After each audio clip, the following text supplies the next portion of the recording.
ang parcel dumating na.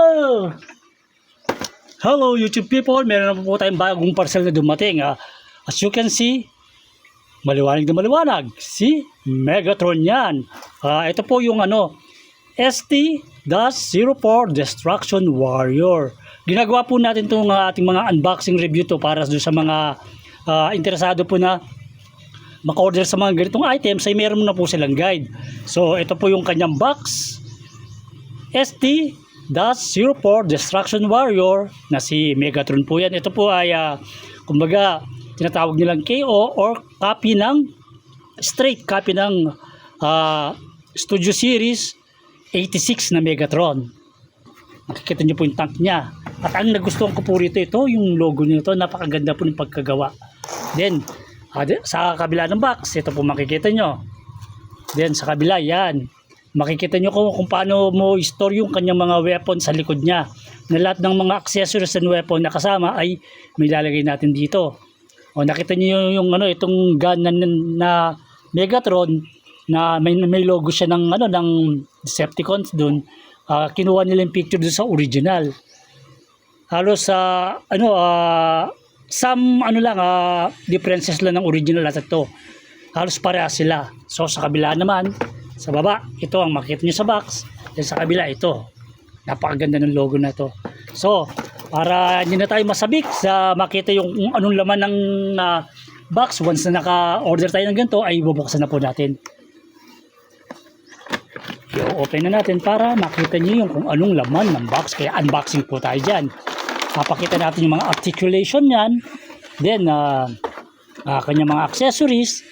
Then, gagawin rin natin yung kanyang comparison. So, bago natin yan, ipakita muna natin yung kanyang manual. Sa kabila. Yan, mag-uumpisa rito. 1 hanggang 54. So, may 54 step lahat yan kung paano matatransform.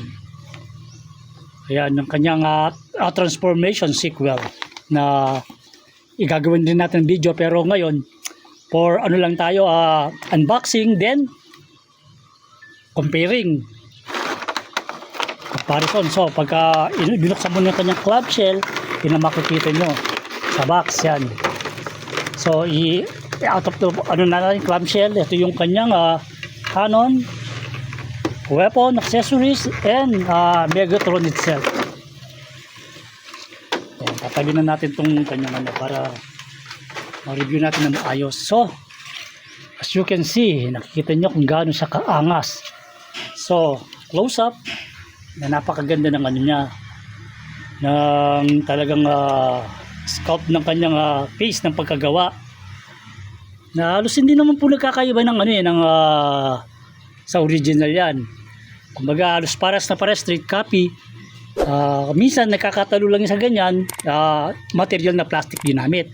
Pero ito naman kung titignan nyo, talagang ay napakaganda ng yung niya, yung feel ng pakiramdam ng plastic niya ay matibay. At ang kagandahan niya, nakita nyo siya, maigpit kasi yun nakita nyo. Yung iba kasi yung sa review na nakita ko, meron silang trouble yung original pagdating dito. Yan hindi siya naglalak, pero to nagpa-plus talaga siya, naglalak siya.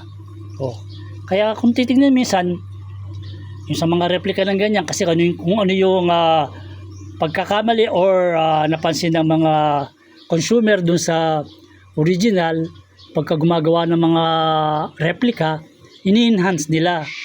So yung mga pagkukulang, kumbaga dinadagdag nila dito sa mga sa mga chaos. Kaya lang dito, upon checking, hinahawakan ko yung mga parts niya, wala akong nahahawakan na malamig. So alam niyo yung pagka may malamig, ibig sabihin may die-cast. So it means wala yata ang die-cast to. Wala siyang die-cast kasi ibang company naman ang gumawa kasi kung titignan natin, wala siyang nakalagay kung ano siya, basta ST-04 lang ang code niya. Not like nung mga natatanggap natin na items na like byway. For sure pagka byway yan, meron yan die-cast. Kaya let's wait and see. Malay natin produce ang byway ng ganito na Megatron at lalagyan niya ng diecast. Di ba? Palagi ko naman sinasabi, lahat ng possibility ay mangyayari yan. Nasa sa atin lang ng mga consumer yan, kumbaga yung mga request natin, nakikinig ang mga KO company sa mga review or sa mga suggestion ng mga consumer. So, isa po ako sa mga nagre-review ng mga ganitong klaseng items na nabili sa online para makarating po sa kinaukulan. So, ang papakita natin yung kanyang mga details. So, napakaganda ng details talaga niya. Oh. Tsaka, halos talagang ito yung long awaited figure ko talaga na talagang gusto ko talaga si Megatron as a tank, not as a gun na nakasanayan natin, kasi sa gun alam natin limitado lang kasi not realistic na pagka nagtatransform siya ay maliit lang. Pero ito masasabi natin na talagang realistic kasi siya, tank siya, na alam naman natin kung gaano ka powerful ang tank. Dahil Megatron siya, leader ng Decepticons, talagang kailangan powerful siya.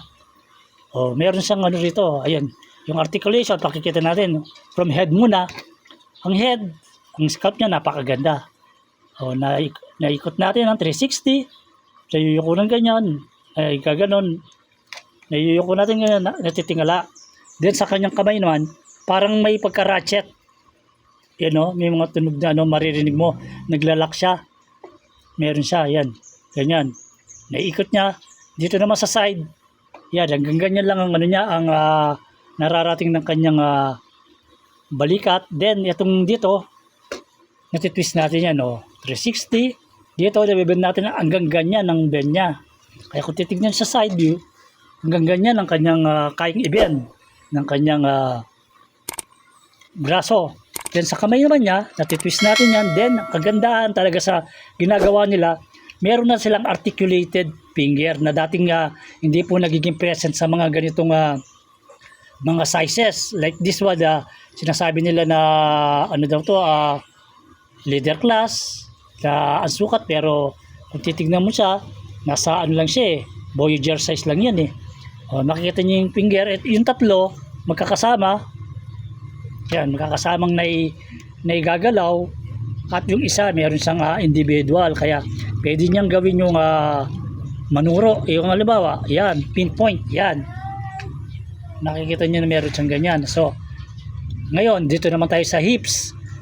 Yan, na natin yan, natitwist natin, pero wala siyang hindi siya nakakayuko. Then sa legs naman, tingnan natin kung gaano kalayo ang height kick niya, yung ganyan sa front, and pagdating sa back, ayan, yung ganyan, maganda, di ba?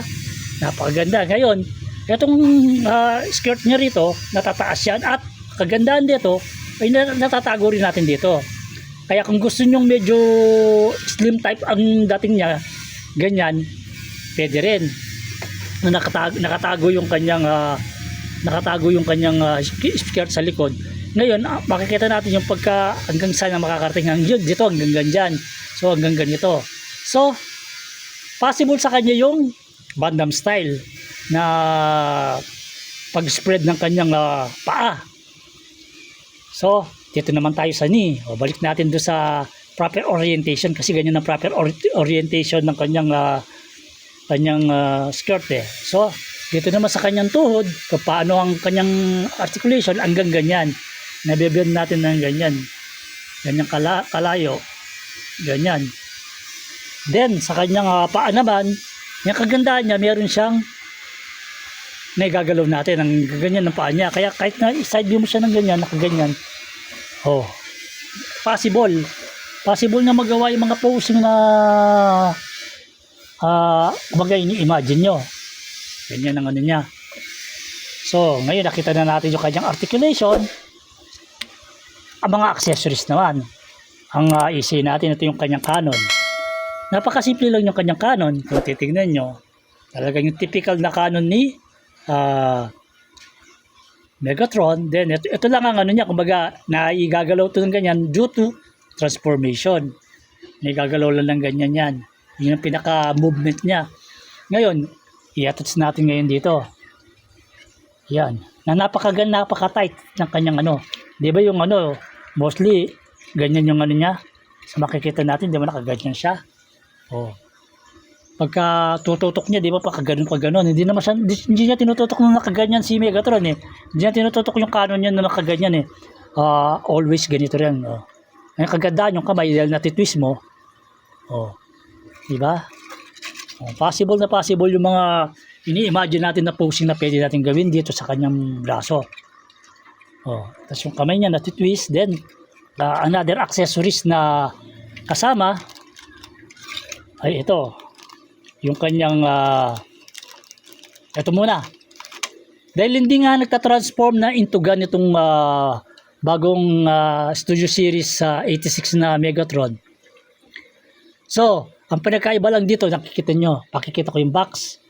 Yung sa box, kung manonotice nyo, yun. Meron siyang Decepticons sticker na nandito.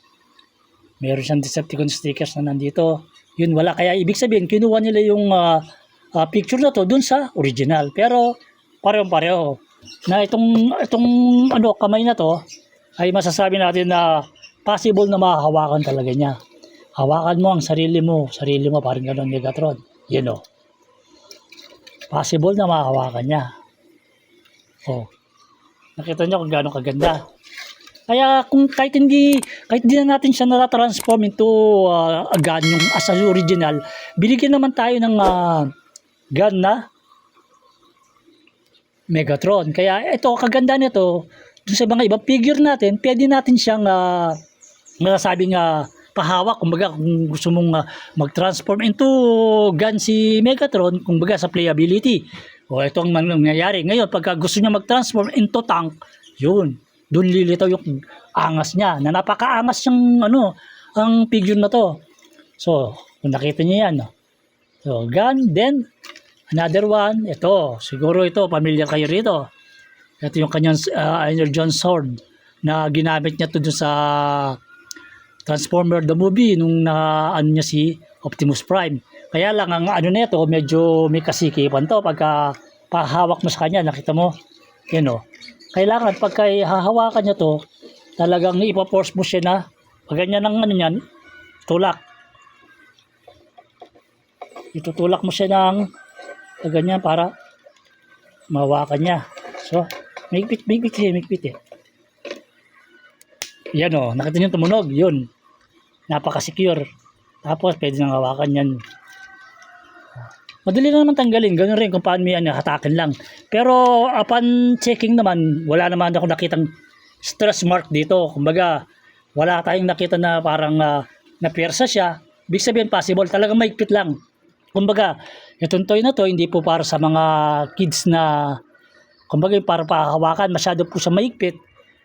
Hindi nila kakayanin. Kaya kung halimbawa, kung gusto mong palaro dun sa mga kids mo to, na hawak niya yun, may paraan. Sasandingin mo lang yung kanyang handle na kanyang sword para lumit ng konti, para mahawakan. Pero alam naman natin na talagang yung mga ganitong mga figure ay karamihan na talagang for collection po yung mga to eh. Mga young at heart, mga pusong bata po. So, as you can see, tapos ito pa, yung isang accessories na sinama nila, ito yung barrel. Diba? Kasi, kung siya, nagiging gun siya, kailangan may barrel siya. Tsaka sa kanyang mismong figure ay talagang ito po ay na-attach natin dito. Ilalagay natin yan dyan sa likod. Kaya lang, natin, kung titingnan natin, medyo maluwag siya, pero okay na.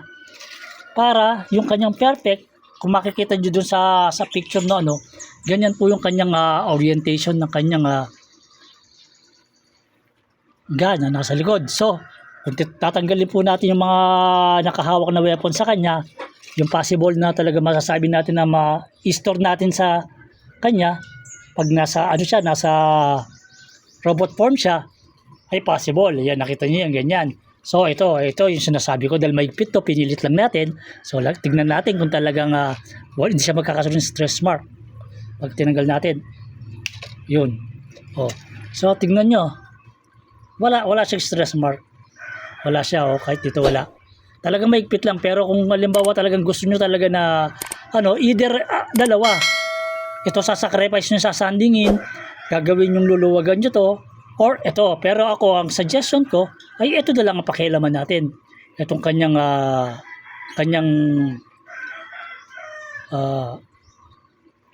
sword, ito na lang ang sandingin natin. Kasi ito naman, upon checking naman, yung kasing millimeter na itong sukat nito ay standard doon sa lahat ng mga weapon. Katulad nun, para mahawakan, kung makahawak man siya ng ibang mga weapon, pwede kasi yung sukat niya na pareho-pareho. So, bali ito, dito tayo dito tayo magsasanding. So, na-store rin natin yan. Kasi may port yan sa likod. Ayan, tingnan mo yung possible. So, di ba napakaganda na makikita mo na yung kanyang mga weapon ay possible na pwede natin siyang in-store sa kanya, sa kanyang robot form na nandyan lang, na hindi sila mawawala kung sakaling display na natin sa cabinet, di natin siya nilalaro, ay nakaganyan lang siya. Na tayo po, sa totoo lang, at my age, talagang yung mga collection ko to ay talagang kaya tinawag na laruan. Nilalaro ko po yan. Pampatanggal po ng stress, pampatanggal ng pagod. Ganyan ginagawa ko. Kaya mostly po yung na ginagawa ko, yung mga kanyang accessories ay nakalagay sa box or nilalagay ko kung sa robot form para once na gusto ko silang laruin or transform, nandiyan yung kanyang mga accessories. So, then, ayun, tignan natin ang closer look kung paano ang itsura talaga niya, yung kanyang mga details. So, mamaya, lalagay natin yung round na table natin dyan. At ang masasabi ko po, tsaka wala siyang tignan pati dito. Wala siyang hollow space. Ang hollow space lang na makikita natin dyan ay ito. Kasi due to transformation kasi naipapasok yan Ito lang ang hindi na nila nalagyan. Nalagyan ng pati ito. Pero kung siguro gagawa by way, may posibilidad na ito yung mga i-enhance niya. Yan, o kaya ito. Either din dalawang yan, enhance niya yan. Tsaka niya lalagyan ng die-cast or yung kanyang kulay ay pwede niyang gawin silver. Na parang premium siya. Kaya kukuha tayo ng mga sample ng mga Decepticons sa stickers kung ano yung babagay sa kanya. So ito yung mga Decepticon sticker natin na courtesy rin ng mga seller na pagkukunan natin ng items na minsan binibigyan po tayo ng mga previous na like this one. So dito anong babagay sa kanya. So ang choices natin dalawa lang. Either ito, masyado malaki naman yan. Hindi, ito ang babagay sa kanya. Ito pangalawang sukat kasi kung makikita mo yan, ito yung pinakamaliit. Yun yung pinakamaliit, tapos ito yung kasunod. Ito ang possible na pwede nating gamitin dyan. Makikita nyo, yan ang Pero sa susunod na natin ididikit yan. Pagka dun sa transformation sequel niya, na next review natin, yun ang ipapakita natin. Kasi sa parado yung ating unboxing. Gusto ko lang na pinapakita sa inyo, nakikita nyo talaga mismo figure at na-explain ko sa inyo kung ano yung mga goods ng item. At showcase ko sa inyo kung ano yung kagandahan talaga niya. Kung makikita niyo talagang napakaganda po ng Ito nga yung reklamo ng iba. Yan. Pakikay niyo, may tumutunog may naglalak siya. Not like yung original, sabi nila na hindi daw naglalak yan. Yan ang maigpit pero ito, yun ang maririnig mo yung tunog. Then ang pinagkaiba pala, this one, ito, di ba, gray yan, gray. Doon sa original, itong ay kulay gray din. Kulay ganito. Not black, ito black, black yan diretso. Yung sa original, itong pin niya to, ay kakulay nito. Yun lang ang pinagkaiba nila. Pero kumbaga, yung silhouette ay mas maganda pa rin yung ginawa nilang ganyan kasi bagay siya. So, nakita nyo na yung sticker na possible na pwede natin gamitin. So, ngayon, papakita natin dyan yung comparison. For comparison, makikita nyo kung gaano kaangas tignan ang dalawang figure na although sabihin natin mga chaos at mga replica sila, pero napakaganda po ng naibigay sa atin na product na masasabi natin na talagang swak na swak. Pagka may Megatron ka, dapat meron kang Optimus Prime na kung makikita nyo yung kanilang scale ay talagang bagay na bagay sila. So, ipagtatabi natin ng ganyan para makita nyo yung kanilang difference. So, as you can see kung gaano ka siya katangkad, kung gaano kalaki yung kanyang diferensya na must be talagang malaki naman talaga si Megatron kay Optimus Prime. So, kung magiging back to back sila, ganyan ang itsura nila. So, nakita mas mataas ng konti si Megatron sa kanya. Kaya kung titignan mo yung kanilang mga yung sa back nila, na talagang masasabi natin na talaga medyo maganda talaga ang pagka-built ni Megatron. Yung back niya talagang wala siyang backpack, talagang napaka flat yung kanyang likod. Na talagang katulad sa cartoons na meron rin ganito. Na talaga nagawa nila ng paraan para magaya talaga yung nasa cartoon. So, paikutin natin yan para makita nyo lahat ng details. Yan, habang umiikot yan. So, I hope na-enjoy nyo yung ating mga unboxing review na katulad nito. At kung bago lang po kayo sa mga video ni Ethan Craftsman, don't forget to like, share, comment, and subscribe to Ethan Craftsman. Na ang masasabi ko lang to sa product na to ay it's amazing. As a collector, ay ang happy na magkaroon ako nito para kung magkaroon pa ng pagkakataon na kumbaga maka-avail pa ako ng isang ganyan na figure, pinag-iisipan ko para meron naman akong yung naka-tank form. Tapos yan lang, naka-transform lang siya sa as a robot. Kasi as a collectors, maganda rin yung figure natin. Minsan, lalo yung mga gusto natin figure ay meron tayong spare. Kasi in the future, minsan nagmamahal yan. Or para pagka naka-display natin sila, no need na para i-transform natin sila. Kasi meron na siyang tank mode pagka naglalaro tayo, nagpe-playable tayo. Nagpapantasize tayo kung ano yung mga scene na nakikita natin. Kasi kasama po sa playability natin yung mga ginagawa natin. Na nakikita natin siya as a robot form, as a tank form. Pero kung dalawa yung figure natin, so no need na to transform. At saka isa pang kagandaan pagka meron tayong visitors na napapasyal na nakikita sila, siyempre unang tatanungin yan, nagtatransform ba yan? Katulad yan, kung titignan mo yan, kung makikita mo napaka-flawless na pagkagawa, hindi mo iisipin na yung mga ganyang figure ay nagtatransform kasi wala kang makikitang gulong dun. Dito, nakita mo, although may mga possible na mga parts as a truck na makikita mo, like yung chest ni Optimus Prime, pero hindi mo naman iisip na matatransform niya, asan ang gulong niya, asan yung mga ibang parts. So, I hope na-enjoy nyo yung ating review at keep supporting po.